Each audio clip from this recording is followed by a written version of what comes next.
Paranormal Dimensions is a regular feature on Mondays on the Paranormal UK radio network. Any opinions or comments made by any guest are their own, and they do not necessarily reflect any of the presenters or network's opinions. Many times in the history of our civilization, the introduction of a new thought has brought skepticism, even ridicule. Despite this, there always has remained the duty and inalienable right to tell the people the truth.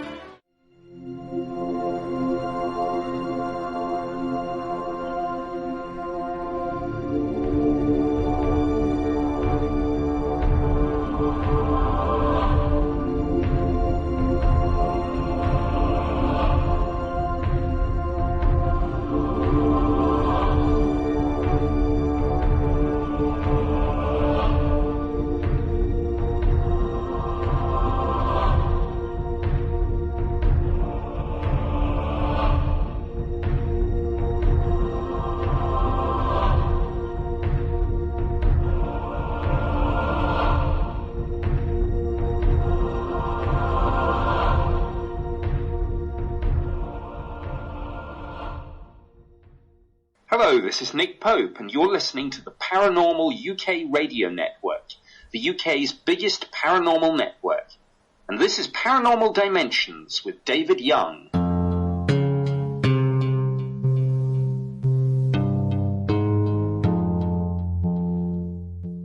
Hello, and welcome to yet another edition of Paranormal Dimensions. Thank you for that introduction, Nick. I've got another great guest for you today, Mr. Ron Halliday.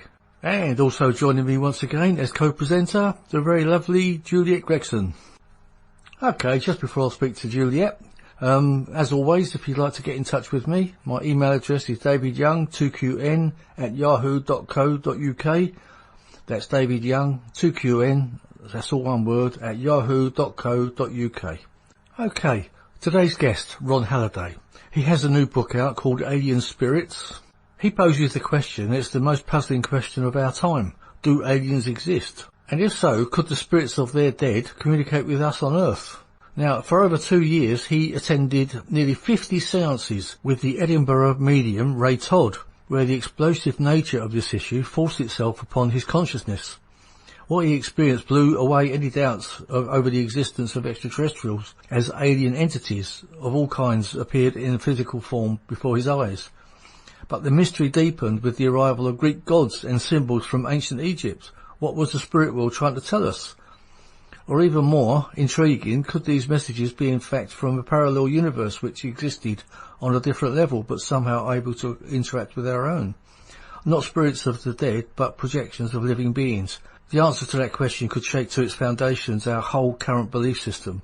What Ray and Ron experienced was as earth-shattering as that.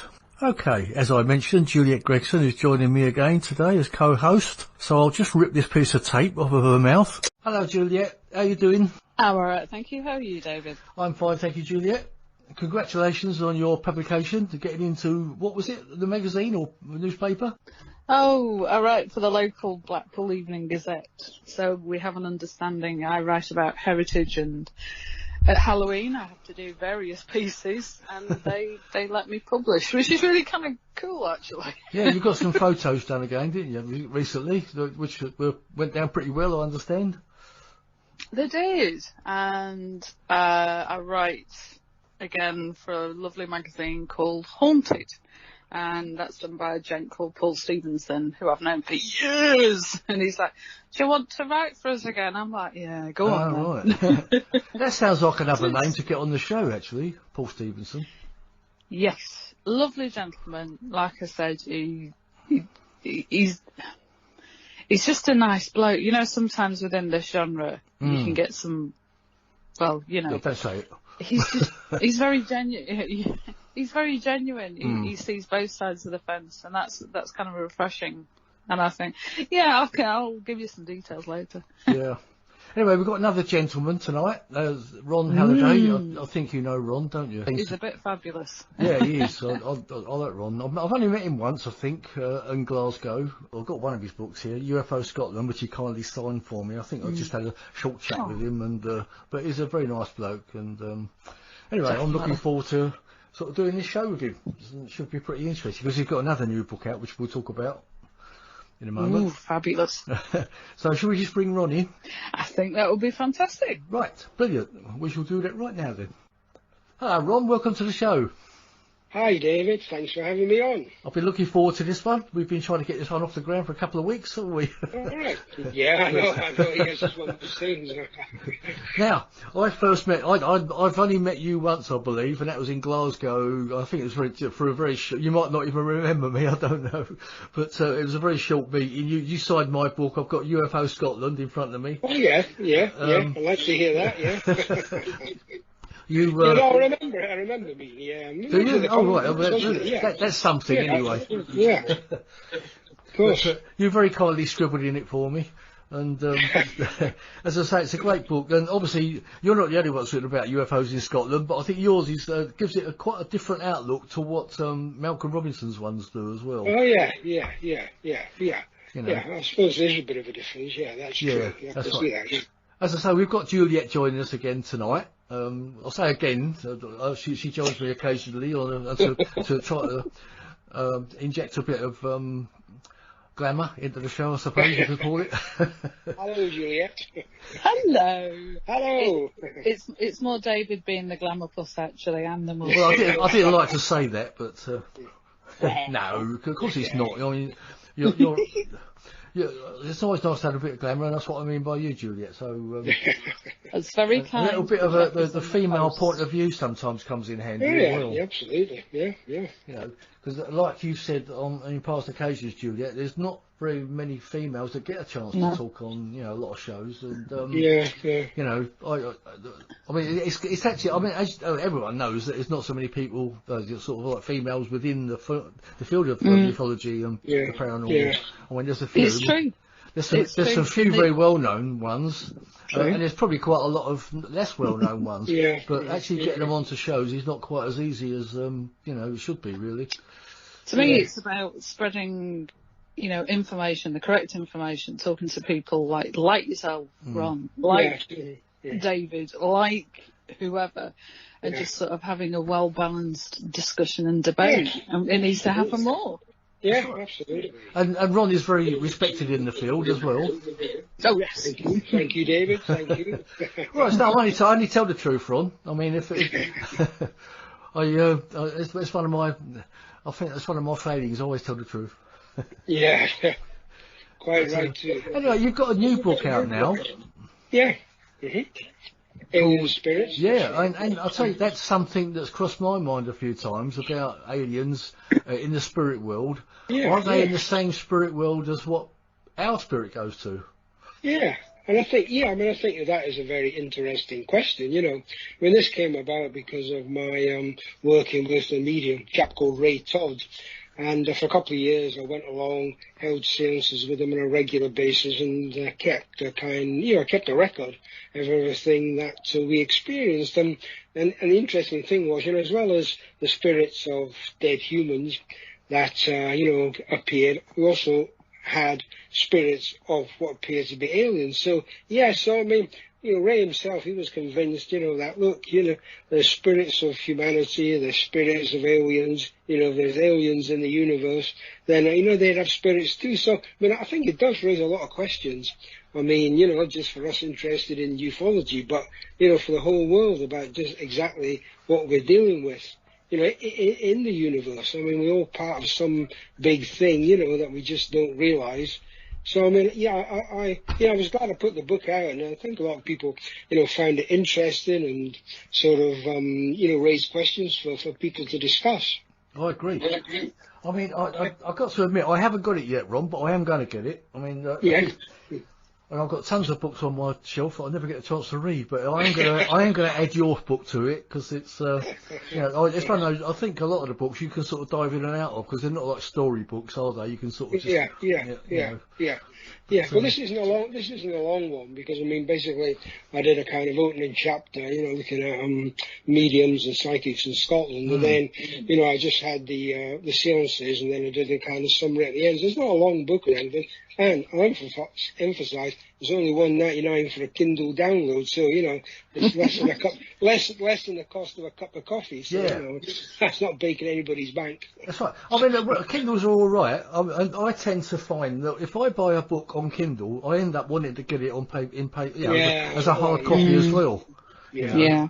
I prefer hard copies, I must admit. I do. I mean, like a Kindle, they sort of just disappear into the ether, don't they? And you sort of you can't see it. It's very nice to if we can all go on holiday and take all our books with us. That's the nice thing about it. Yeah. But, that's what's convenient, Yeah, that's right. You can sort of dive in and out. Yeah, I know. But it's always nice to just have a real book in front of you. That's what I like. That's what I like, having the hard copies, so you can actually thumb through it, and see the photographs, etc.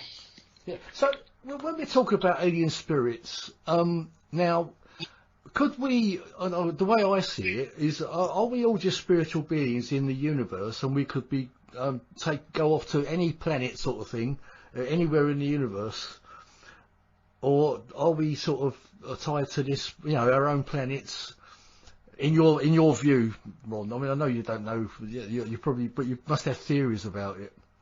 Yeah, well, I mean, I have theories about it, obviously. I mean, in the sense that, if spirits of dead aliens are appearing to us, it says something about the universe.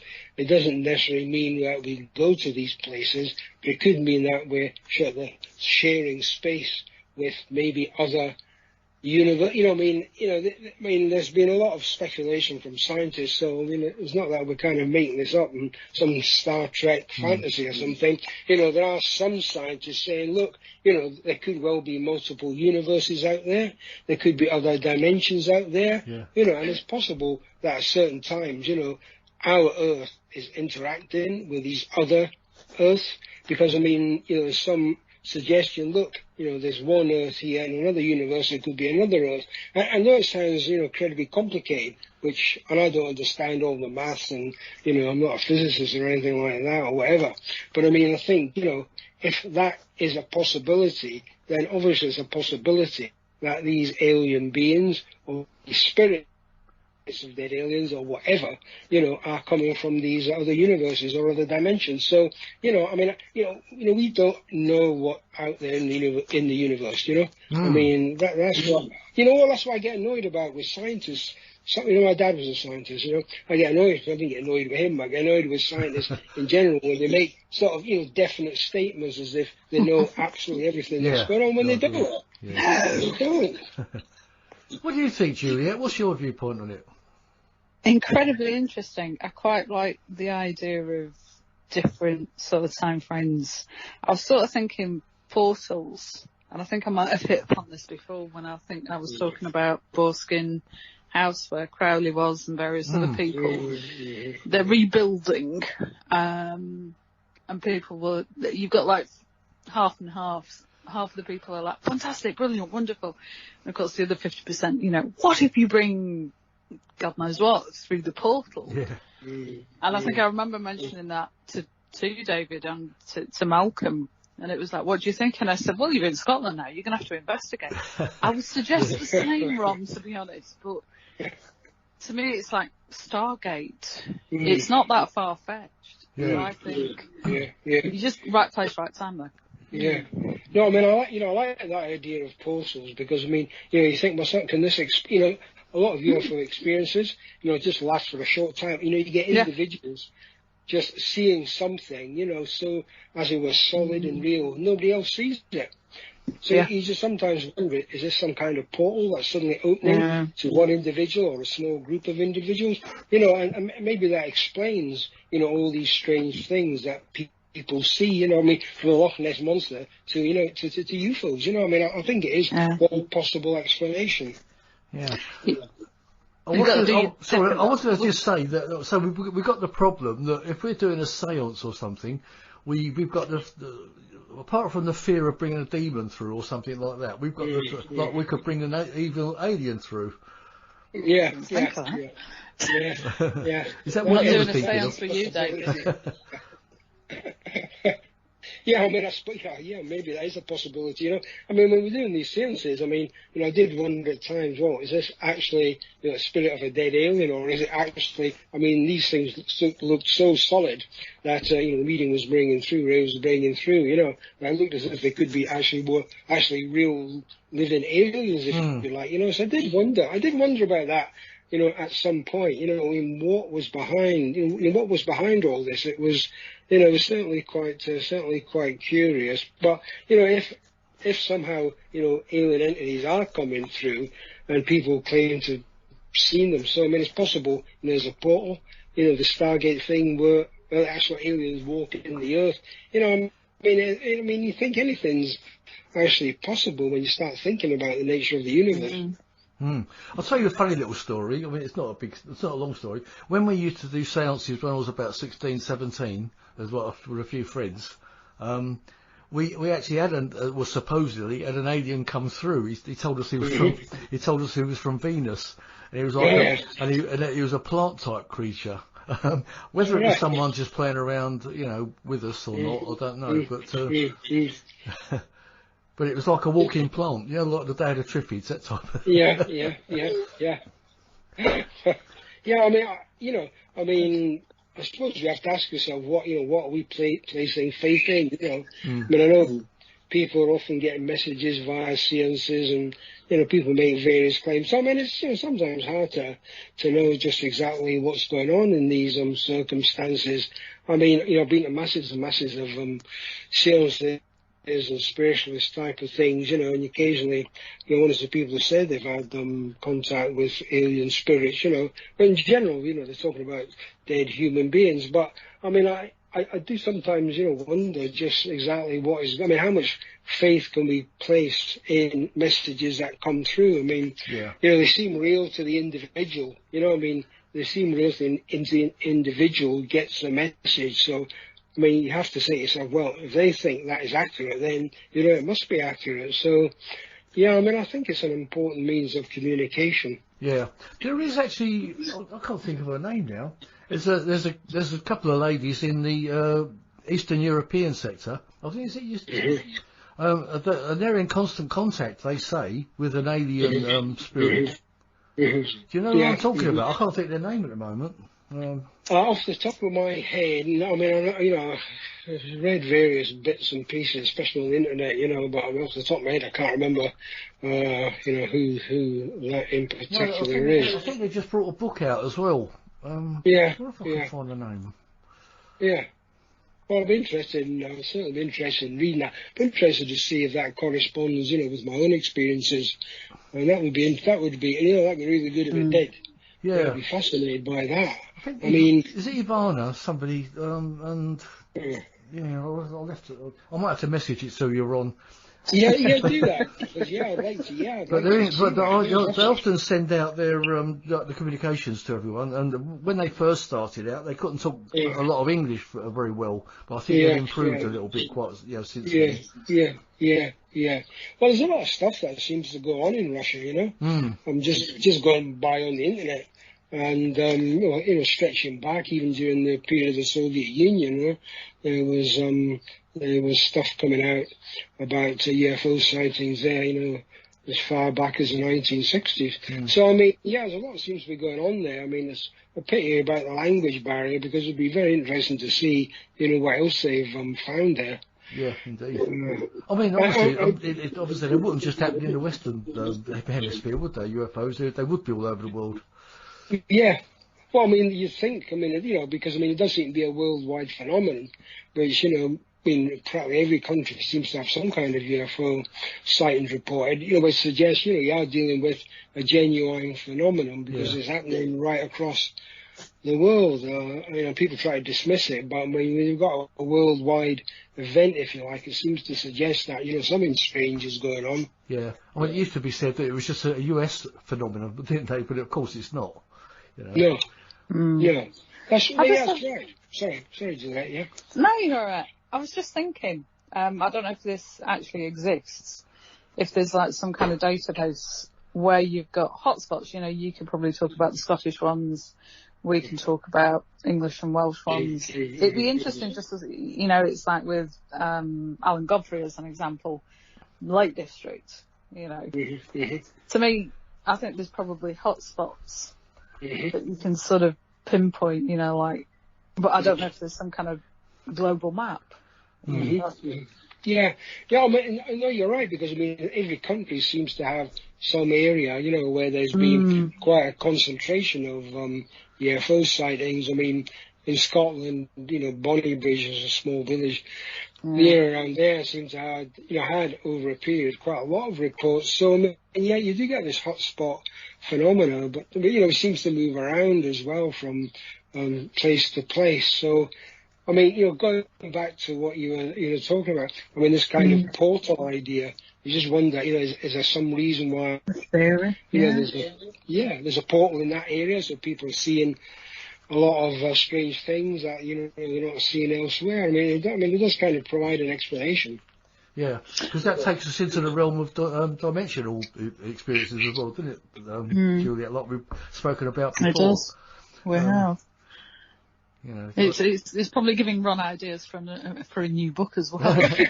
Well, that's good. I hope so. It's a good thing. Yeah. As long as he gives us a mention, Juliette? Yeah, give you a mention. Yeah, definitely. Yeah, I mean, that extra dimensional idea, you know, maybe it does explain things. I mean, you know, to a certain extent. I mean, as I said, I don't know the physics behind it, but I certainly know, you know, these things have been put out as a possibility that, you know, we do live in a multi-universe universe, so to speak, you know, which, you know, is mind-boggling when you think about it, but I mean, it maybe provides explanations for all these odd things that go on. Yeah, I tend to think of it in that way. I mean, it's very hard, like you said earlier, to get your head around it. But kind of the more you think about it, our vision is very small, isn't it, in the light spectrum, and you know, all those other dimensional things could all be in the things that we can't see. So, which could kind of explain ghosts and aliens and UFOs that disappear as well. Yeah. Well, yeah, well, but I mean, that's what I feel, you know. I mean, you get people dismissing the phenomena, but, I mean, to my mind, there's been so many incidents. Oh, yeah. You know, so many different people have seen things, you know, that, when, you know, I mean, how can you dismiss it? Well, see, I mean, it's tens of thousands, isn't it, throughout history, if not more. Oh, God, yeah, it'd be masses and masses, you know. You know, I mean... maybe hundreds of thousands, perhaps even... Yeah, I would say hundreds of thousands of incidents, you know, if you take everything odd that has been seen, you know, from the Loch Ness Monster to folks saying, you know, they saw an alien spacecraft, you know, 20 feet away from them, which I don't know how all that kind of thing can be so easily dismissed, you know, just because, you know, folk can't find what you might say is a rational explanation for it. Yeah. You know, but it's down to human experience. Right? As you mentioned, the Loch Ness Monster, Ron, what is your view on it? Being a Scotsman. Yeah. Well, I've been there. Needless to say. So have I. But I mean, yeah, you've been, you know, I mean, I didn't see anything. I'll say this, you know, the Loch Ness Monster is the best known monster, but there's plenty of other lochs in Scotland. Yeah. Also have a monster. You know, there's quite a lot of monsters in the and around the world. You know, I mean, I was talking about this at you know, our annual conference, which we did via Zoom on this occasion, because obviously we couldn't hold it in a hall. And I was talking about this and saying, you know, this monster phenomenon in lakes or lochs, it stretches right across the world. So I mean, you know, although people try to dismiss the Loch Ness Monster as some kind of phantom, you start looking at what's been seen in various other countries and a similar kind of thing. So you say, well, you know, whatever it is, you know, it may not be a real live animal, maybe it's some other kind of phenomenon of people seeing something from the past, you know. So, I mean, yeah, I think definitely something's going on. I mean, in Loch Morar, which is Scotland's, in fact, the UK's deepest loch, at over 1,000 feet, Ulster, I don't know what that is in metres, but, you know, there was, you know, just back in the 1990s, there was a chap spoke to there was a couple of blokes regularly out on the loch fishing and so on, and they were actually bumped by this large creature. You know, the boat be hit and shaken about. And as I said, they went out in the loch frequently. So, yeah, they were convinced there was something odd in Loch Morra, and it is known as Morag of Loch Morra. Yeah. So, so there's, a lot of sightings of loch monsters. So, I'm not willing just to dismiss it, just because somebody hasn't caught it in a net or something. Yeah. I mean, there is a theory that the lochs join anywhere in the Ron, and it could actually be the same. I mean, I don't know if it's the same, or you call it a monster or creature or whatever. It could be a family even, couldn't it? Yeah. I mean, there's some suggestion that a family of beasts couldn't possibly live in Loch Ness. I mean, I don't know. I'm not a zoologist, so I couldn't, as it were, say that is true or it's not true. But what I would say, there's been a lot of sightings in Loch Ness and elsewhere, and as I said, right across the world of a similar kind of beast. So, I mean, you do say, well, what are people seeing? I mean, are they all imagining something, or is it possible, coming back to this portal idea, are we seeing something from another world or looking into the past? I know people want to dismiss these things. They can't possibly be anything. But, I don't agree. I think people are having some kind of experience and seeing something. Exactly what it is, of course, is, I would say, part of this general puzzle about the paranormal, Yeah, sure. And the supernatural. Yeah. Yeah, I mean, some people would argue that they're not supernatural if they're like a creature that's just not been discovered. But, I think they are kind of supernatural if they've not been discovered, aren't they? They've still got to be called paranormal, haven't they, really? Well, that's right, yeah. Until you've got it in a net. That's right, yeah. In fact, I don't know if you would have heard it, but a few shows back, I had Kenny Irish on, and he deals in American cryptids. That was quite an interesting show. He had a lot of interesting stories to tell, and we touched on the Loch Ness Monster on that. But of course, he was talking about a lot of things about Bigfoot, and now I understand there's a Scottish Bigfoot as well. Yep, that is correct. There is a Scottish Bigfoot. It's called the Big Grey Man of Ben McDooey. And, there's some suggestion that, this is just a kind of atmospheric phenomenon, people mistaking things. But some of the descriptions I gathered together from a whole variety of people, there's no doubt about it that people were talking about an actual beast. Looked like sort of, a bit like Bigfoot. Or, the Yeti abominable snowman, that kind of creature.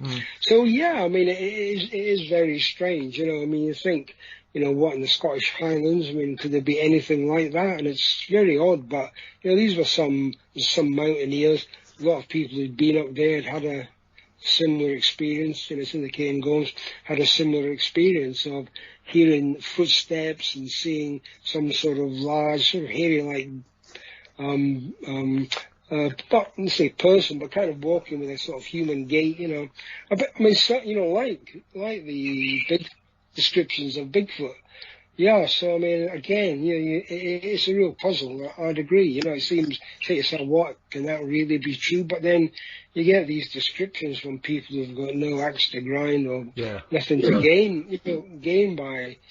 Reporting these things. Yeah, I mean, when you actually look at Scotland on a map, it doesn't look so large. But when you're actually flying over it, and you're flying over all the mountains and things like that, you think these things could be hiding there somewhere. Because it is quite a large area, and it's quite remote, isn't it? A lot of Scotland.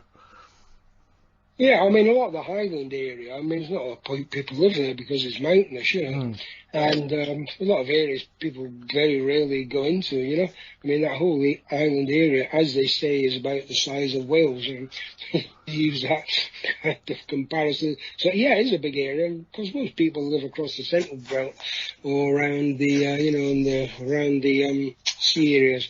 And the central belt is, is very sparsely populated. So, yeah, you can go in there. There's some areas that aren't even any roads, so you have to walk for miles. So, there's a lot of areas, which are remote from the places where people actually live in Scotland. So you say to yourself, an animal could quite easily be living there.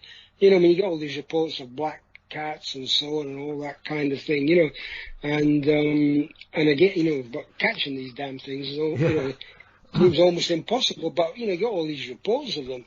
So you think, well, animals maybe haven't identified, could be there. Yeah. I always try to look at it from a human point of view. Like, if you had I don't know, say you had a man and a woman wanted to just get away from everybody and live on their own and live in the mountains, it'd be quite easy to do without bumping into people, wouldn't it? And you could actually live there for your life, and no doubt, if there were creatures like that and they were living like that, they could easily, keep away from everybody. Yeah, absolutely. No, I completely agree with you. Yeah, it would be quite easy to hide away, especially if you're talking about maybe someone with a bit of brain or intelligence or something, or wary of humanity. I mean, yeah, I'm sure, that they could do that. I've always felt that, I mean, a lot of these bits in the Scottish Highlands are very rarely crossed. I mean, you'd have to be determined to walk across a lot of these places. Yeah. So, I mean, you think, well, animals could quite easily hide away if they, wanted to avoid any contact with human beings. And also, it takes us into the realms, are they interdimensional beings, isn't it, Juliette, that's come up before? It does, actually. I was thinking, if, again, this is more just throwing an idea out there, more for Ron, if you know anybody that's got a drone, it might be worth that being sent up, over a period of time, just to see what evidence you could collate. Mm-hmm. Yeah, I mean, I think... we could always send you up there to drone on, couldn't we, Juliette? True. I could have Red Bull, that would give me wings. Sorry, that was one of my quips. Go on, carry on. Yeah. That would be a good idea, absolutely. Yeah, I mean, the thing is, it's so hard to explore these areas that, anything that you could actually use which would advance it would make it a wee bit easier to actually survey some particular parts. To be honest, you've got a lot of drone operate. I'm based in Blackpool, so a lot of the drone shots that you will see on the social media pages is Blackpool Tower, Blackpool Pleasure Beach, the sea, the piers. Yeah. But you will find that drone enthusiasts, and probably to do with ufology and the paranormal, will jump at the chance to help you, because they'll be like, people are looking at my footage, so it's kind of a win for you and a win for them. Yeah, it's a good idea, actually, because they're, like you say, there's getting more and more of them around, aren't there? I wonder how many of them get shot down, to be honest. I'm trying to be positive. I think if one flew over me, I think I'd be quite inclined to shoot it down, but there you go. That's just me. It might be done in a castle. Anyway, well, I mean, you've obviously seen UFOs yourself. What kind of, what was your major experience, would you say? Well, I mean, I've only seen odd lights in the sky which are hard to explain. So I've never had what I would call a real proper UFO experience, which I would describe as actually seeing maybe some kind of craft or something like that at close quarters. So, I mean, if you're looking at the number of experiences that people have had, of what you might say, look, there's something which is obviously very hard to explain away. Somebody seeing something drifting over 20 feet in front of them and this kind of thing. I mean, there's not a huge number of those kind of experiences. There's a lot of folks seeing odd lights in the sky and thing, which you say to yourself, well, yeah, I mean, that does look really peculiar. But it's difficult to say exactly what it is. Excuse me. So, I mean, seeing some odd light in the sky is the limit of what's happened to me. You spend your life thinking, well, maybe, one day something like that, will happen.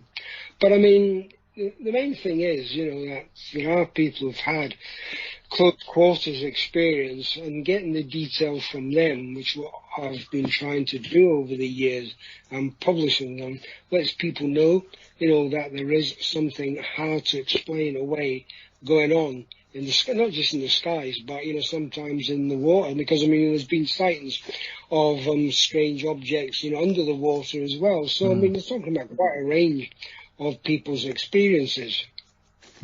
Yeah, the water things, I've heard quite a lot of that over the years. There's quite a few things in Canada, isn't there? The big lakes, there's been a lot of UFO activity. Yeah, absolutely, yeah, I know. Well, that's what I'm saying. When most things are seen in the sky, no question about that. certainly in Scotland, but I mean, you know, there have been sightings of which people have, you know, found it hard to explain away, and things shooting across the water. You know, you got all this description of odd balls of light of different colours shooting across bodies of water, particularly the loss of Scotland. So, you know, and that is another phenomenon which people have linked in to the UFO phenomena. Yeah. There's even been the US Navy have been reporting some sightings, haven't they? Yeah. Well, we've heard of some reports escaping anyway. Yeah, well, that's right, you know, and, you know, Bill, Alien Bill, I mean, you know, Bill's had a lot of experience of seeing all these strange kind of orb kind of things, you know, and I know you've had him on the other program. Yeah, I was going to bring him up a bit later, but as soon as you brought him up, yeah, he's quite a fascinating character, old Bill. Yeah, he's had all these experiences of all this orb kind of stuff, which I think I'm right, you know. So I was just speaking to him yesterday. You know, he sees as possibly some kind of living organisms, you know. Yeah. And yeah, I just wonder, you know, I mean, you know, the UFO thing seems to cover quite a lot of different kinds of experiences. So I mean, you know, it's hard to kind of put it into a box and say this is a UFO experience because there's such a variety of reports of things. Yeah. You know, it blew me away when he showed me his photos and his hand lighting up and things like that, and seemingly being able to bring these beings or creatures or whatever you want to call them into his vicinity. He seems to be able to call them up. Yeah, I mean, yeah, it's fascinating, really. You know, I mean, so I do wonder, you know, is this a different kind of thing, or does this link with other UFO? You know, when you've got people seeing what seems to be like solid craft of some description, you know, how does that connect with these orbs? I mean, you know, maybe there is a connection. I mean, a lot of spiritualists say, you know, that orbs are the sort of spirits of, you know, dead beings, you know, and dead humans, more or less. And this is a kind of spirit coming back to places. I mean, certainly I've had mediums telling me that. So, you know, I mean, at first glance, it doesn't seem to be linked, but it's quite possible that somehow it is all linked together, you know, just part of this strange phenomena of the paranormal. Yeah, it's just that light force. Maybe that's the way they can travel interdimensionally or something. Yeah, absolutely. Yeah, I mean, you know, that's quite, you know, that's a real possibility. That is somehow linked to how they actually appear or get through into our dimension from other dimensions. I mean, there's a whole range of possibilities. It could even be, I mean, another little thought that came into my mind, it could be like although it looks like an orb to us, maybe it's like a telescope thing that, you know, they can actually see through that orb into our dimension, you know. Yeah, and maybe something, you know, maybe it's just some kind of trail or, you know, maybe some kind of opening for people, for, you know, aliens to travel through. You know, I mean, something like that. I mean, you know, it does seem almost like science fiction, but I mean, it's a definite possibility that, you know, I think all kinds of things have to be considered.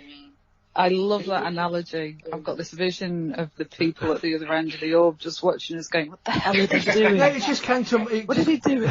It just came to mind, you know. That, you've only got...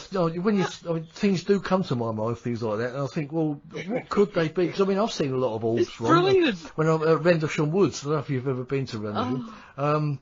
But I used to go, I mean, unfortunately I don't live near there now, but I can still go there. But I used to go there quite a lot in the dead of night, you know, with a few people.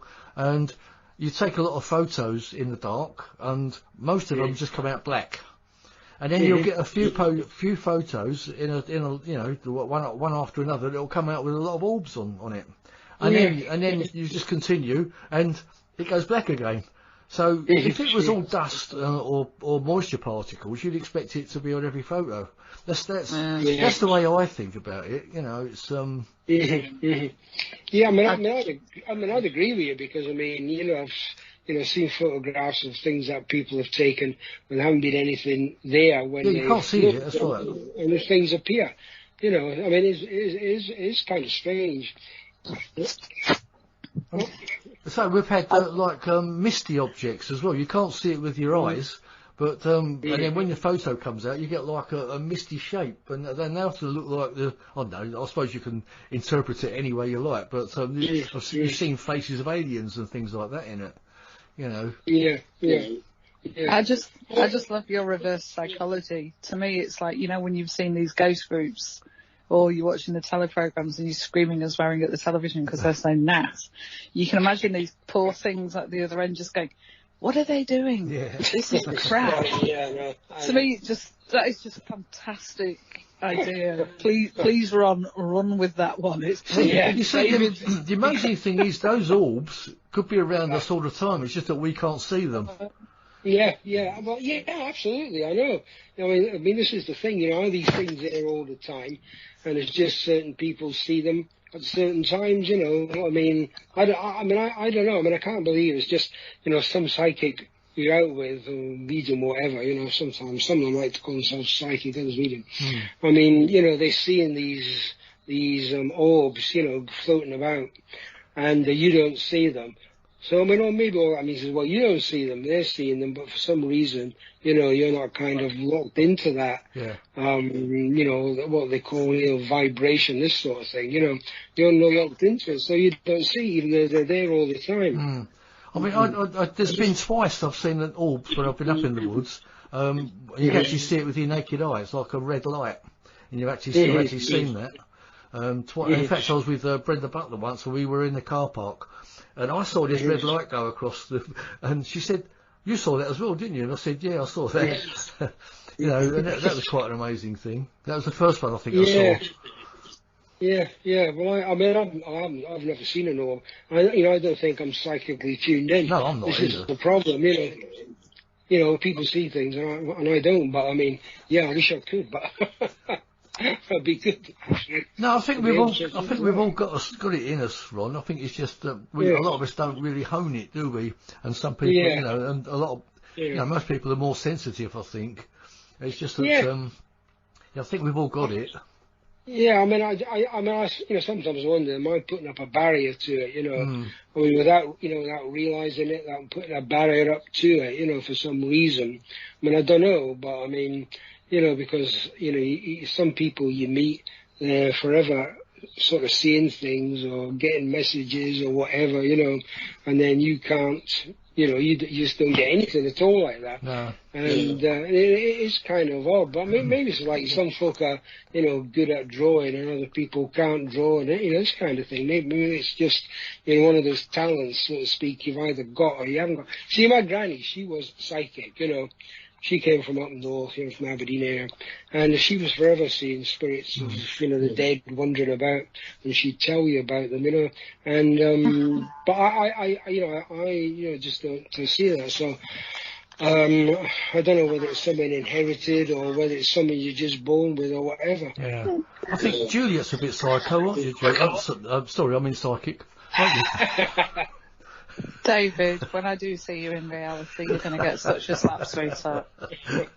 We do banter, don't get me wrong, he's an absolutely lovely bloke. It's just sometimes I'm like, really? Bring your boxing gloves.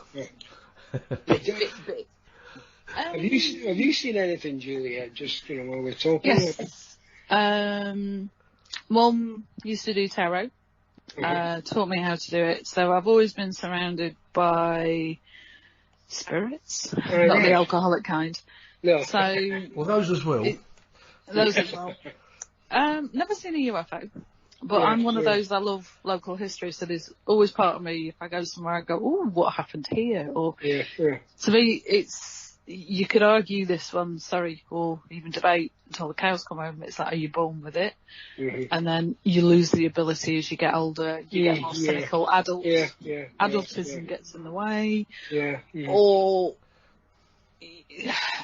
I remember sort of doing a guest talk once, and I think one of my opening lines was, "Hello, I'm Juliette. I see dead people." It gets a laugh.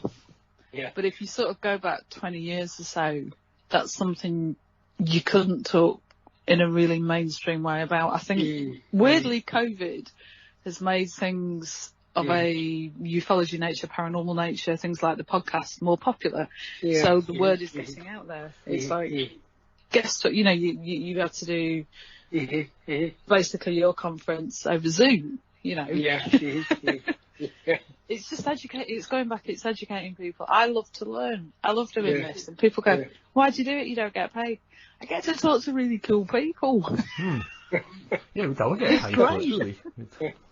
Yeah, well, I think you made a good point there about, I have felt in the last year or so that there's been a lot more toleration and interest in the whole paranormal thing, Yeah. UFOs in particular. I noticed there has been a bit of a, a change in people's attitude towards. I don't know if you felt the same, David. But I do. In a spiritual way, very much so.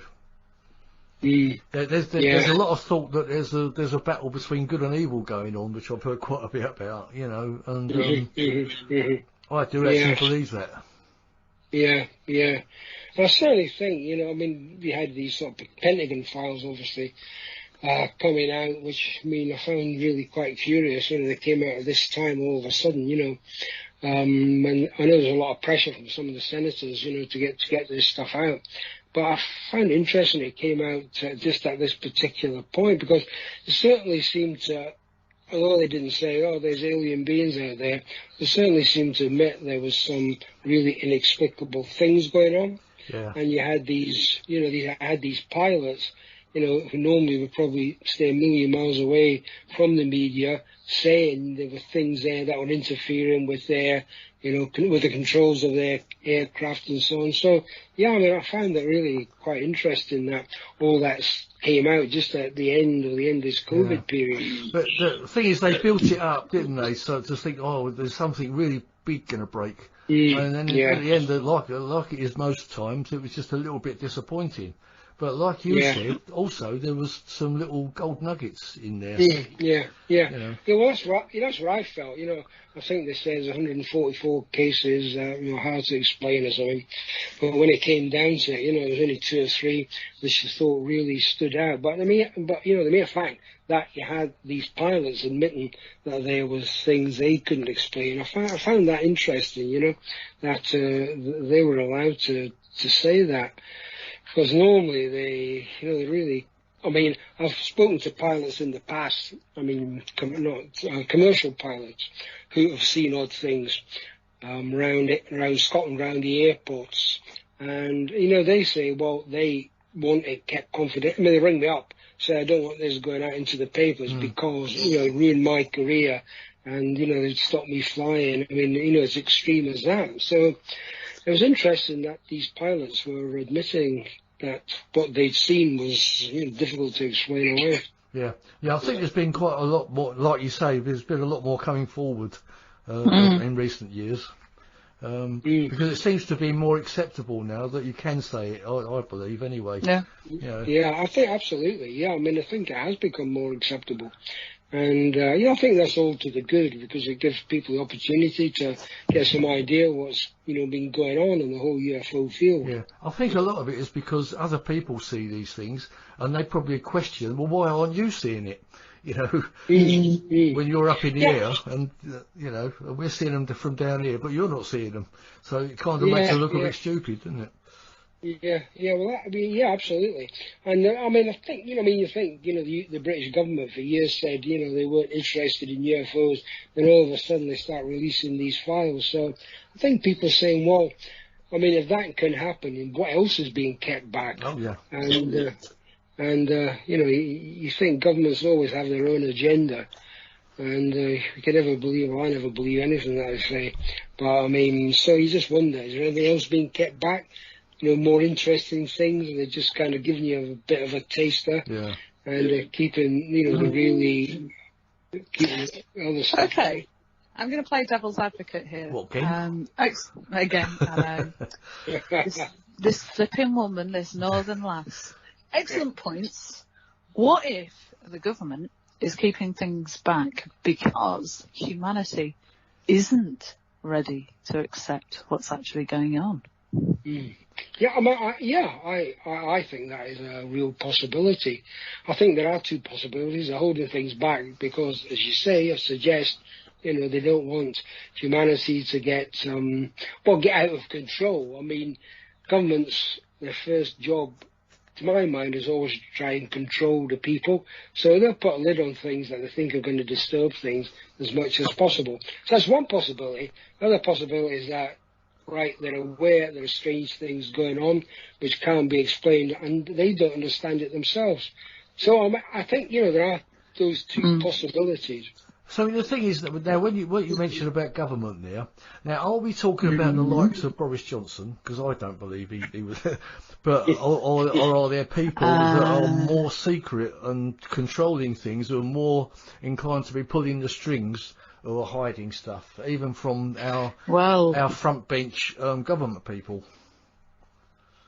It's like an episode of Mystery Man with our man Flint, isn't it? But that's the way I see it. I don't think our ordinary politicians know any more than we do.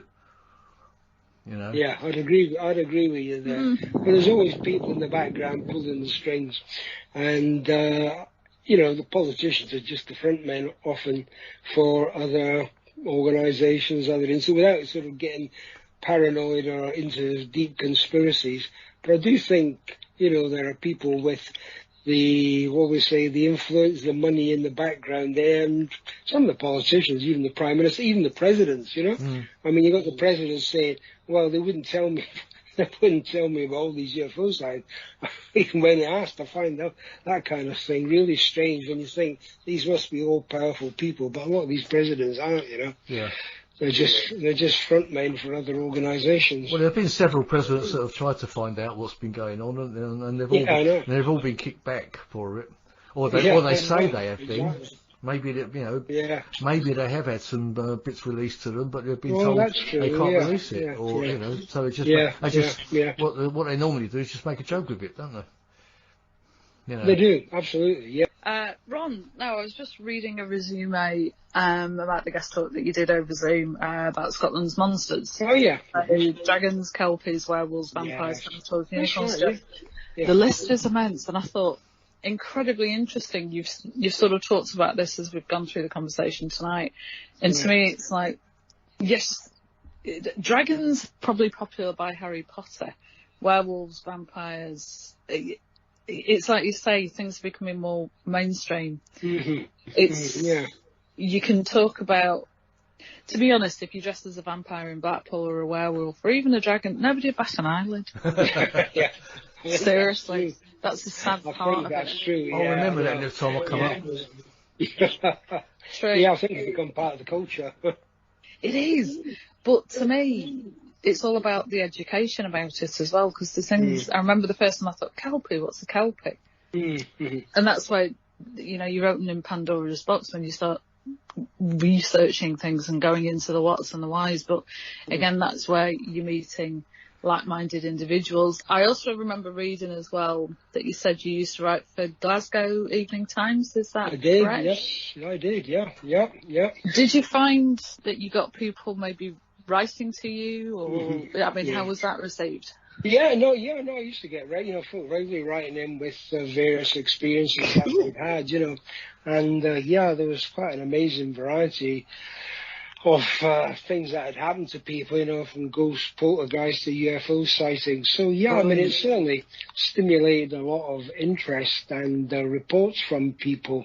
I mean, I think, you know, the whole monster thing, to my mind, is quite interesting in the sense that there's been a whole range of strange creatures or entities, whatever we want to call it, reported in Scotland. I just focused on Scotland, obviously, because that's where I live, so it's, you know, it's easier to gather stuff together. And I mean, I was just amazed, you know. I mean, you know, one thing, I mean, I didn't know myself until, you know, relatively recently that's had been a vampire hotspot at one time, reports of vampirism and so on. And even recently there have been some reports of human beings looking like dogs, you know, like a werewolf, basically. I mean, whether or not all these sightings, I don't mean that people are making them up. Maybe they're misidentifying things. I mean, that's quite possible. But the mere fact that people are saying they think they've seen a werewolf, you know, almost in contemporary times, you know, the last few years. I mean, you know, I find quite really interesting, stimulating. You know, where are these ideas, you know, coming from? I mean, folks say they've seen mermaids in the last 20 years. Yeah, I mean, you say, so really, have they? But I mean, in one way, on one level, that doesn't matter. The interesting thing is they think they've seen one. Genuinely think they've seen something like that, you know. So, as I said, you know, I'm not giving a sort of definite conclusion on these things, but as the fact that people do have these experiences right up to the present time and say they see fairies and so on, yeah, it's, you know, it's really strange. Yeah. Again, I mean, that thing about what you said about vampires, I found that quite interesting, because I've got a couple of vampire books here that I managed to get from a charity shop. In actual fact, they're quite nicely bound and all that. Yeah. And it's something we've never really dealt with on this show about vampires too much, and it's something I would have liked to have done at some point. Well, what's your view on vampires, Juliette? Do you think they existed? I think yes, but again, we've not really. You're right. We've not really come across anybody who can speak in great depth on vampirism. It's a very interesting subject. Yeah. I've got a friend who's very much into the Hammer House of Horror. He's actually local to me. I could mention it if you want and see if he can. It's a good point, actually. Because I'm like, I mean, it's mythology. It's like, is it Dracula or is it Romanian or is it somebody who's just weird and likes chewing people? No, I mean, the thing is, it could take us back into that realm of interdimensional beings again, couldn't it? You know, you just don't know. I've had absolutely. Yeah, all right. Absolutely. All right. Devil's advocate again. What about all these monsters, be it a dragon, a kelpie, etc., etc.? What if the aliens are dropping them on the Earth just to see what happens? Well, yeah, this is what I mean. That's often mentioned about the abominable snowman or Bigfoot, isn't it? That they could be interdimensional creatures because of the way they appear and disappear all of a sudden. It's like, do they come on holiday here? What? Yeah. Where you going? Mars. Oh, we're not going to Mars. It's too hot. We're going to go to Earth. It's much more entertaining. Yeah, you're talking about here at the moment. the reason why they're dropped here, just to sort of make us all think and think, oh, what was that creature? Yeah. What are they actually doing here, walking about? Yeah. That would make such a cool film, wouldn't it? If you can imagine them sort of planning the holiday on the home planet. It's like Mars now, it's too hot. Venus, oh, can't breathe properly. Earth. Oh, it's funny. It's like that show. Do you know? That'd be brilliant. Yeah. I can see the potential there. You know. Anyway, Ron, you can see where this show goes now, can't you, Richard?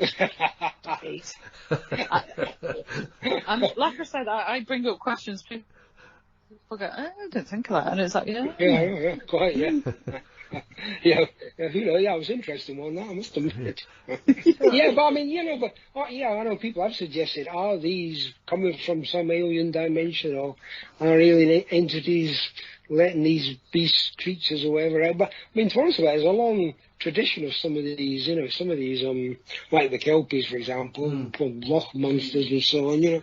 So I mean, there's a long tradition of them. So, to be honest, I hadn't heard of the kelpie until Bill Rook started mentioning about it. And that was kind of the first time I'd heard about it. Yeah, well, it's a kind of that's the thing, it's different from a Loch Ness monster in a way, because it's a sort of interdimensional kind of being, you know, lives on the sort of edge of our world and the supernatural. I mean, it's something that comes out of the water disguised as a horse and sort of kind of behaves in a friendly manner. And then the minute you get on its back, it, you know, rides in the water and drowns you.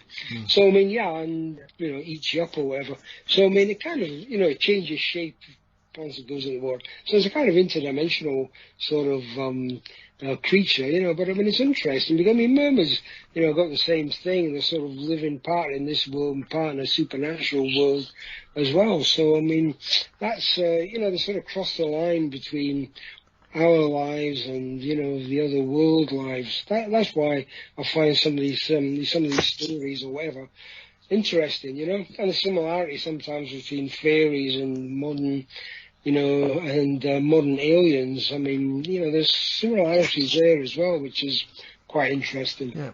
How do you feel about remember the Bob Taylor story about the torn trousers and the rolling ball type things with the spikes on them? Yeah. Yeah, well, it's a fascinating story, you know, and I don't know if you met Bob. I mean, I haven't, but obviously we've heard all about it from Malcolm, Malcolm Robinson a few times. Oh yeah. Well, of course, yeah. Malcolm was there, you know, and we went there just after, you know, it happened. So yeah, so he was there right at the beginning, kind of thing. Yeah, I was actually living down in London when that incident occurs. I didn't move back to Scotland for a couple of years after that, but I spoke to Bob, and I mean, I went out and interviewed him and so on and so forth. You know, I mean, I think everybody said that he was a chap who was above the level. You know, he was on the level, so, and he, you know, I mean, he wasn't making anything up. I mean, he felt this incident had genuinely happened to him, that he'd seen something from out of this world, and yeah, he felt that right to the very end. I mean, he never deviated from that.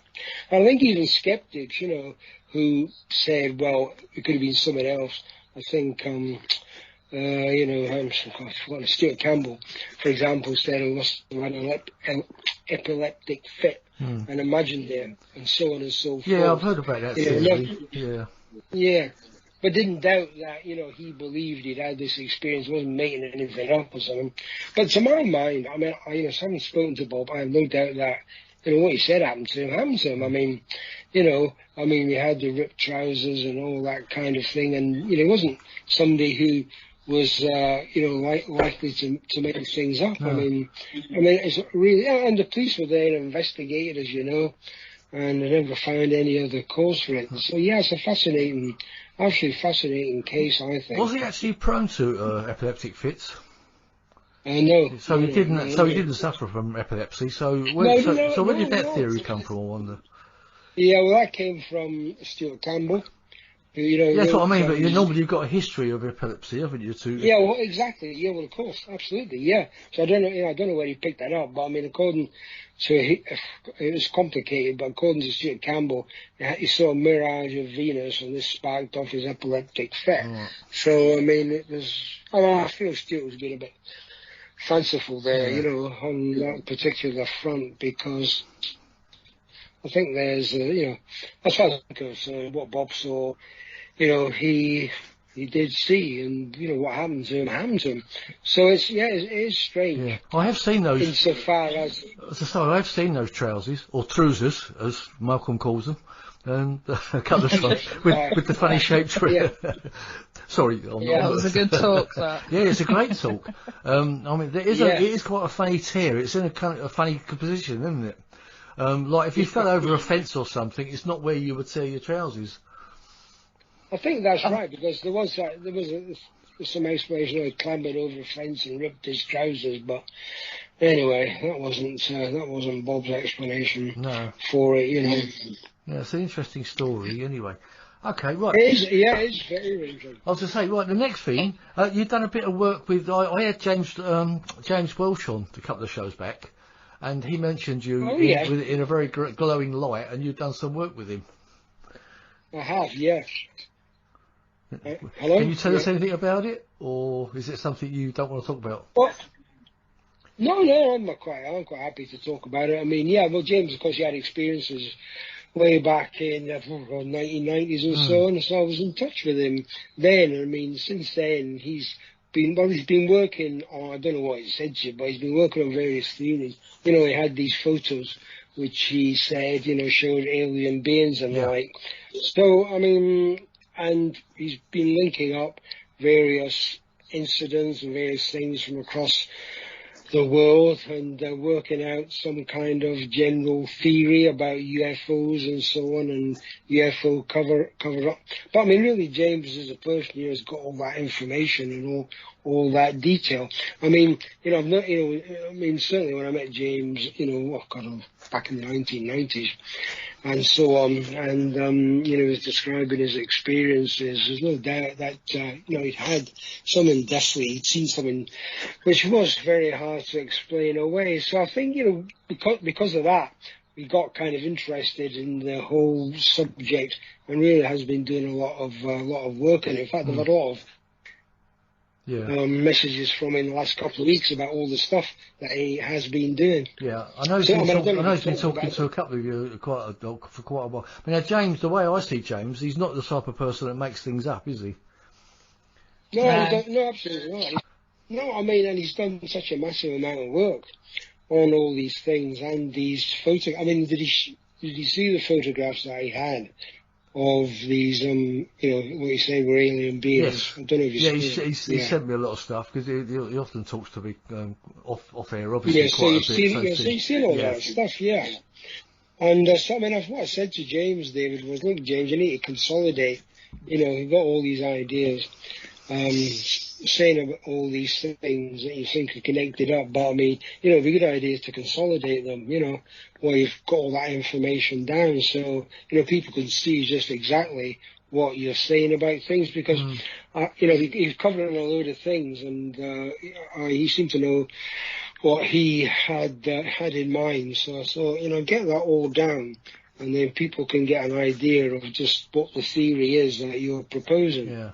Yeah, he seemed to be having quite a lot thrown at him all at once. It seemed to me. Yeah. I thought there was a load of stuff that. He seemed to know what was connected up, but I said, you know, it would be better for people to better understand it if you kind of put it all together and, you know, explained it on, I don't know, either in a booklet or, you know, whatever, you know, some bit of writing or something. So. You know, so it's kind of focused for people to, so you get some credit for all the stuff you've done, you know? Well, he has got his blog page that he does, but I think he's actually going to turn that into a book. He's hoping to, as I understand. Yeah. Well, that's what I was saying to him. So, I mean, you know, so that'd be interesting. Yeah, because it would be sort of like the follow-up to corroborating evidence. Yes, that's right. Yeah. When I suggested the title Beyond Corroborating Evidence, but whether he's going to go with it, I don't know. It just sort of makes sense. Yeah. You know. Yeah. Well, that's right, because you've already put all that stuff together, you know.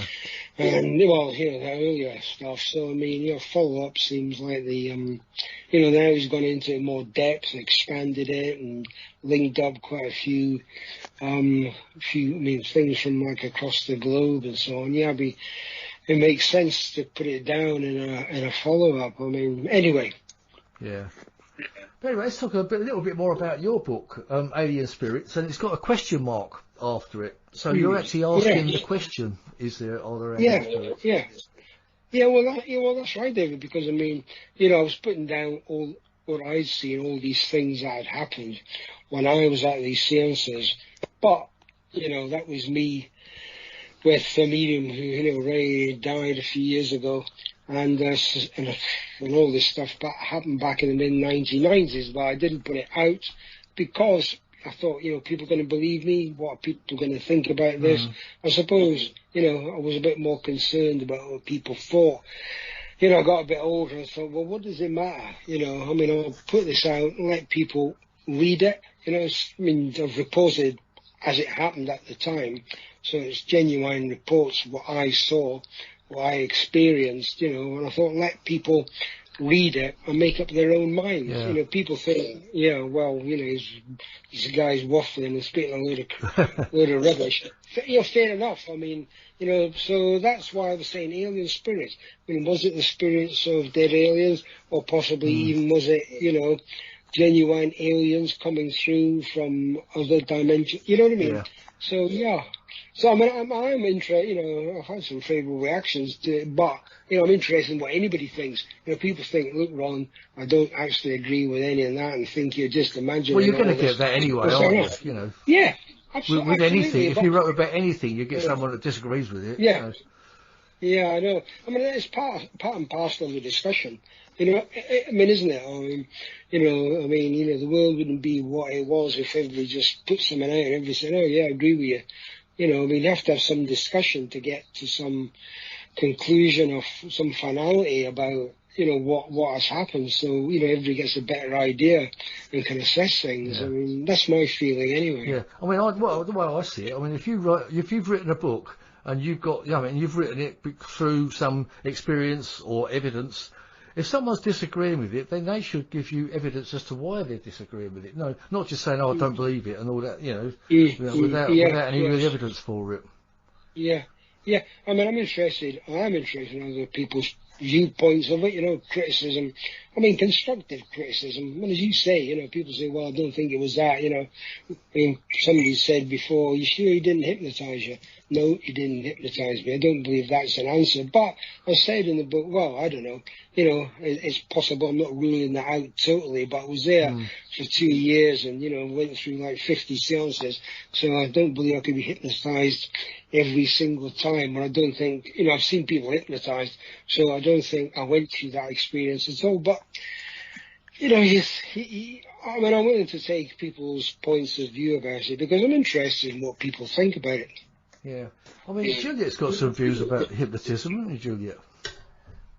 I have, but I fear I would bore Ron and yourself again, David. No. Well, what do you think about it? I actually am proficient in the art of it. Yeah. But a lot of the time, yes, it can be used for entertainment purposes, as you will have seen on various shows. However, it can be used for medical purposes, and it can be used sometimes in regression, be it right or wrong. There's so much you can do with it, but it depends who has taught or teach. That's the wrong grammar. It needs to be used carefully, but you can say that about anything you do. Sorry. No, it's all right. It's just another tool in the tool bag of things. See, I don't think I can be hypnotised because I did try it once and not on myself. I mean, I tried, but it didn't seem to work. You get to one point and a door comes down and you think, I can't go any further than this. And so I could actually remember everything that was going on. So you're right. Some people can, some people can't. But then again, that goes back to what Ron's been saying, in the conversation tonight. Sometimes you see things, sometimes you don't. Yeah. Well, I've seen it being used for hypnotic regression, for example, which is quite interesting. But I don't know. But I mean, in the past, I know, back in the 1840s and 50s, they used hypnotism to carry out operations, and as far as I'm aware, sometimes they still do that, and it seems to work, which I find really, really strange. But there's no doubt about that, but it just became unpopular because doctors, started prescribing medicines and didn't like the idea of using hypnotism for operations. It's I mean, obviously it my works. gallbladder, I'm glad I got. Yeah. I say, obviously it works. I'm just glad when I have my. It makes people give up smoking and things like that, doesn't it? So Yeah. Well, that's it. I know. Yeah, I mean, I find it fascinating myself. Not that I've ever tried it or anything. I wouldn't try doing it, but I mean, I find that fascinating. Especially when you get some people saying, no, hypnotism is just a load of rubbish. I find that odd, actually, that people just dismiss it. Yeah. Well, it's like you believe in UFOs, but not hypnotism. Yeah. Well, the thing about I think the thing about regression, I mean, taking you into possibly past lives and things like that, I find quite fascinating. But is it a point of where you actually get to a point where you're actually making things up in your own head, or are you really going into your past lives? Yeah, I think that's always been the criticism of it, isn't it? I mean, when it's used for that kind of purpose. How much is actually genuine? How much are you making it up out of your own imagination? Yeah, I mean, I think that's always going to be a criticism. But I mean, I don't know, Juliette. What do you think? Point. No, absolutely excellent point. I remember having a conversation with somebody about it, and they said, well, there are things that you remember in your head, and you can't, like your secondary brain at the back. And something could trigger it. It could be a smell. It could be a taste. So if you're being regressed and, like the word elephant or banana, and it's that thing, your other brain goes, okay, and it constructs. But it's like I say, you don't use the potential of your brain to 100%. We don't. So it's one of those, it's still, hypnotism isn't understood properly. I know that. You know that. I mean, it's sad fact. when I had my bit of But the younger they... when I had my bit of regression that I did, I mean, I was actually being taken back, and I got to a point where I didn't know if I was making up what was coming into my head. Yeah. Or I mean, I used to say it's not from a film you might have seen sometime, and you get part of my regression was I can remember being on a ship as a young boy or something, and but I thought, well, am I really living that or reliving that, or am I making it up? It's just one of those things that I wasn't satisfied with. No. Yeah, I mean, I think that's what people, where people have doubts about it. I mean, in that sense of trying to get out, trying to get memories, from people through regression. But I haven't watched it happen. I mean, I find it fascinating. Yeah, definitely. Well,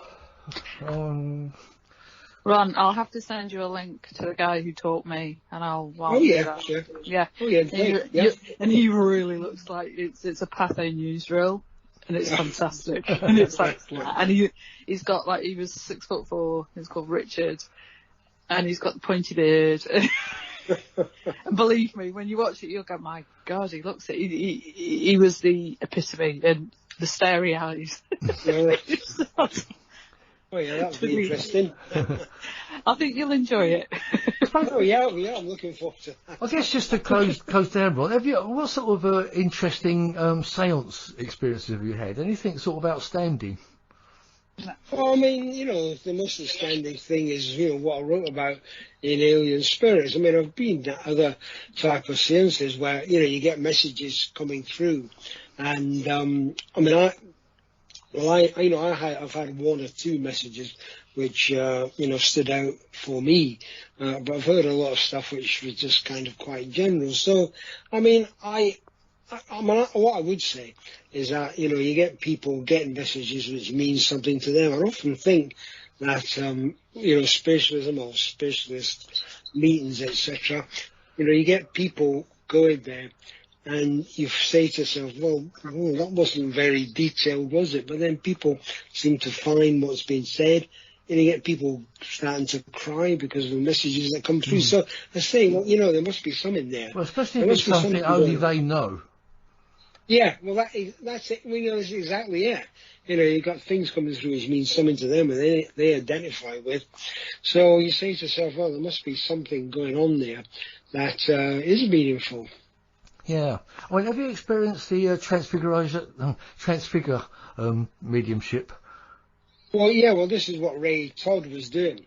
He was transfiguration. I mean, he was doing transfiguration. Yeah, he had the these aliens were coming through him, so he was actually changing. He was, all these faces and sometimes bodies were coming through his face, through his body. So. Yeah, I mean, it had to be seen to be believed. And so I saw that, as I said, regularly over 2 years. Yeah, absolutely. Absolutely was, No, I've actually experienced it. I mean, I don't know if you've ever met Frank Willis, but he was at my house once. Oh, yeah. And, it was after the Colonel Holt conference, and he came back to my place. And there was my wife, there was Sasha Christie, myself, we were all sitting in the room with Frank.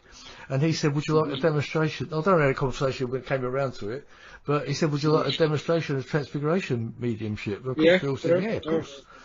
And he was sitting there for probably about 15 minutes, sort of as the lights were fading, and I was sitting there thinking, oh, nothing's going to happen. You think, but all of a sudden, it started happening. His face started changing. I mean, I've spoken about this on this show before. And and we all looked at each other, thinking, "Can you, can you see what I'm seeing?" Sort of thing, And we were all seeing the same thing, and it was amazing. Yeah, it is an astonishing thing to see, isn't it? Yeah. I mean, really, because it's physical. You say to yourself, well, that is something that's genuine. Yeah. You know what I mean? It's not somebody just sort of passing on a message, no matter how meaningful, but you're actually seeing something which seems to confirm, well, there's something strange going on, in this world that we live in. Yeah. something out of the ordinary. Yeah, I mean, it's a fascinating thing to see. Yeah, I mean, Frank's got, well, he won't mind me saying it, but Frank's got quite a ruggy, beaten up face, really. But the shape of his nose was changing, it was going straighter. The ears were changing. It was absolutely fascinating. And I hope to see it again one day. Yeah, I mean, I love seeing these things, I find it really fascinating to see that. So what kind of person appeared? Was it sort of... Well, I believe there was about three, it looked like, three different entities came through. There was one like oriental shape came through, and even his hairline changed, which was weird. I believe there was, I can't remember what the other one was, but it's just the shape of the faces that changed. But it definitely was an oriental type shape came through. Fascinating. It's really fascinating to see. Yeah. Have you ever seen that, Juliette? Sorry, you cut out then. Oh, have you ever seen that, Juliette? The transfiguration mediumship? Yes, I did at one of the conferences with our delightful Frank. It was. Oh, that's right. I remember you mentioning it. Yeah. It was cool. Yeah. So I'm not sure if I was at that conference, but I was at one at Probe, I believe it was, and someone said that he seemed to change into Jesus Christ or something, and I thought, well, I didn't see that, but I suppose, but maybe it was just someone that looked like Jesus Christ or something, but and I thought, well, it just sounded far-fetched to me, Yeah. But, anyway, Ron, it's been great talking to you, and it's been great speaking to you and Juliette. Yeah, it's been terrific. And I really enjoyed your book, Alien Spirits, is available on Amazon. It is, yes, it's available on Amazon. And as you said, it's available on Kindle, but I'd always advise people to get the paper version. The whole. Yeah. It's always nice to have a piece of book in your hands to read. But, absolutely, I couldn't agree more. Have you got any further plans for any more books? Well, I thought about I might do something on, what I was talking about at the Zoom conference on Scotland's monsters. So I might put something together on that. I'm thinking about it. And because I'm interested in, that whole area. So, so that's a possibility. Yeah, I wonder if SPI is going to be on again next year for 2023. For the conference? No, hang on. What year are we? No, 22. Sorry. Jumping ahead a bit. We're hoping to. Yeah. Obviously depending on the COVID situation. I think the problem is it takes a while to plan these things, doesn't it? So it might well be 23, the way things are going. It might be, I know, yeah. Anyway, we're hoping to, if we don't have it as a proper conference, so to speak, we do a Zoom one again, I guess, But we're hoping that we might, because obviously people like getting together at the conferences and having a chat and so on, and which obviously, is not the same when you're doing it over Zoom. Yeah, sure. Anyway, I mean, we're in the lap of the gods, so to speak. Yeah. Anyway, Ron, I'll put a link to your book on the Paranormal Dimensions page. Thank you very much, David. Look it up and hopefully good luck, and I hope it does well for you. I'm sure it will, because I'm going to get a copy. Yeah, thank you very much. And hopefully if I get to see you can sign it for me. Absolutely, hope so. Any last words from you, Juliette? No, Ron, thank you very much indeed. I've sent you a friend request. God knows why I haven't done that before. And I shall pass some random things your way. Oh, brilliant. Oh, they've got something to look forward to there, Ron. Yeah. Nothing rude. Well, we better leave it there. Before I get myself into more trouble. Again. Anyway, thank you, Ron, and been great talking to you. And good luck with your book, as I said, and take care of yourself. And hope to get to see you at some point. And thank you, Juliette. Pleasure. Anytime you're in Scotland. Let me know. Anyway, good night to you too, and thank you very much again. And hope everyone enjoyed that. I did. It was brilliant. No, I really enjoyed that, having a chat with you both. Yeah, it was great. Great, thank you. Thanks again for having me on. That's brilliant, Ron. Cheers. Take care of yourself, mate. Thank you. Cheers. Thanks. Bye. Bye, Juliette. Bye-bye. Bye, Juliette. Bye, Dave. Bye-bye. Bye-bye. Right, you've been listening to Paranormal Dimensions. I'm David Young on the Paranormal UK Radio Network. Thank you for joining us. I hope you enjoyed that. Bye-bye. Paranormal Dimensions is as bright and powerful as our celestial star, the sun. And although it's expending thousands of pounds of energy every minute of the day, have no fear. There's plenty left.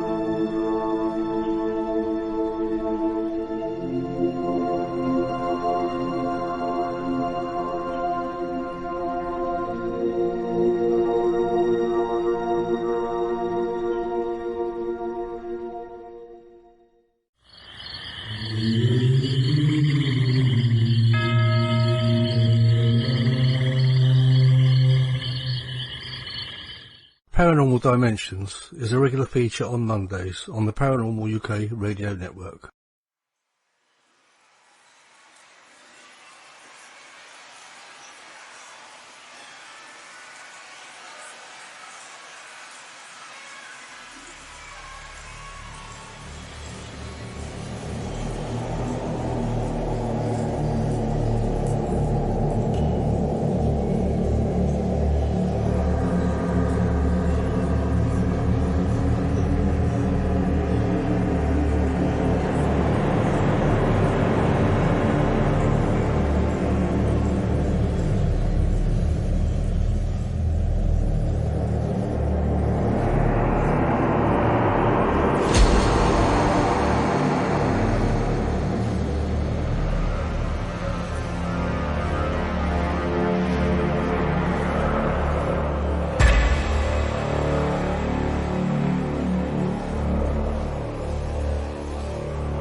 You say this? They're laughing at you.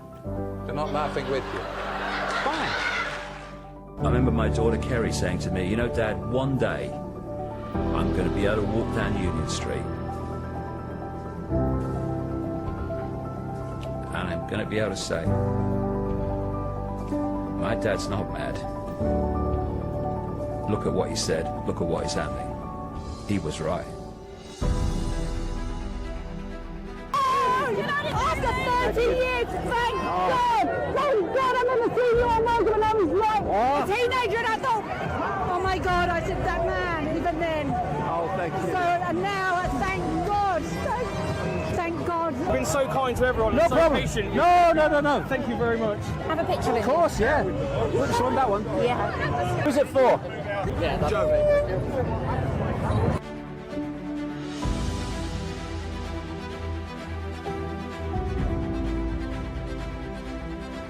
Hey! Oh, my hero. Oh, you're mine. Hey! Brilliant work you're doing. Thank you. Excellent. Oh, it's all yours. Thank you. We love you. Can we get a selfie? Go on, You're then. so amazing. Go on then. Oh, well Thank done. you. We love you. Thank you so much. Thank you. Thank you. Hey! Cheers, mate. I've been following you for years. Keep up Cheers, the good mate. Cheers. Thank you. Thank you, mate. But how good does that feel to say that they're not laughing at you now? No, they're not laughing at me now. No, they're not. They're trying to ignore me. The sight of these people in these vast numbers walking through the London streets saying we're not having it anymore is it's so freaking emotional, you know. You know, I've done some things in my life, but you know, this is an incredible day for me to have seen all those years ago, those decades ago, where no one wanted to know, and everything you said was crazy, and now you see the world waking up on this scale. So, you know, the whole COVID era has been a fascistic nightmare, but it has woken people up to the fact that there are forces running human society that are not the people they see, and we have an opportunity now to turn that, seeing that, into ceasing to cooperate with it. And if the kind of numbers we're starting to see cease to cooperate with the diktats of authority and fascism, then the numbers alone mean it cannot prevail. So this is a fantastic, pivotal day, and a day that gives you enormous encouragement for where we go from here. Hey, how are you, man? Hi. Can I get a picture of you? Yeah, of course. I love this. Thank you.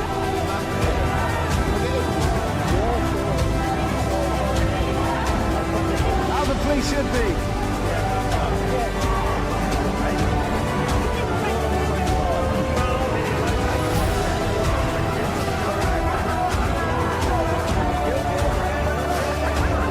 Excellent. Big fan, my friend. Thank you, mate.